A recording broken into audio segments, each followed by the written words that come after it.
કાકા હવે તમારે હે ને તમારે દવાખાને નથી જવું. તમે હે ને સેવા બહુ બધાની કરી. હવે હે ને કાલથી દવાખાનું હું સંભાળીશ.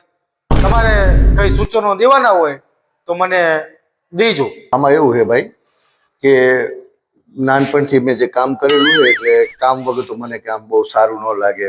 અને આમે બધાની હારે રહેવું, લોકોની હારે, ખાસ કરીને દર્દીની હારે તમારે એવી રીતે રહેવાનું કે તમે દર્દીને ડોક્ટર કરતા એના સ્નેહી વધારે લાગવો જોઈએ.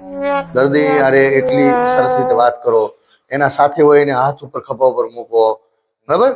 પછી તમારે શું કરવાનું છે તમે જાણો જ છો, પણ આ ફોર્માલિટી છે કે કેમ છો, હું તમારી સાથે જ છું, કંઈ પણ કામ હોય તો મને કહેજો. દર્દીને બહુ સારું લાગે. ત્રીજી વસ્તુ, દર્દીને એક જ વસ્તુ મગજમાં બેસાડી દેવાની કે જે કંઈ આપણે કરી છીએ ને એના સારા માટે કરી છીએ, બરાબર? કરતા હશું આપણે આપણા ફાયદા માટે, પણ એના મગજમાં તો એ જ બેસવું જોઈએ કે જે કંઈ કરી છીએ એ એના ફાયદા માટે આપણે કરી છીએ.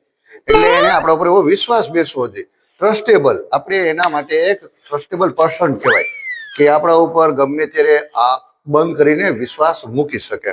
છેલ્લો પોઈન્ટ, દવા એવી લખવાની કોઈને ન ઉકલે, અને બિલ એવું લખવાનું તાત્કાલિક ઉકલે.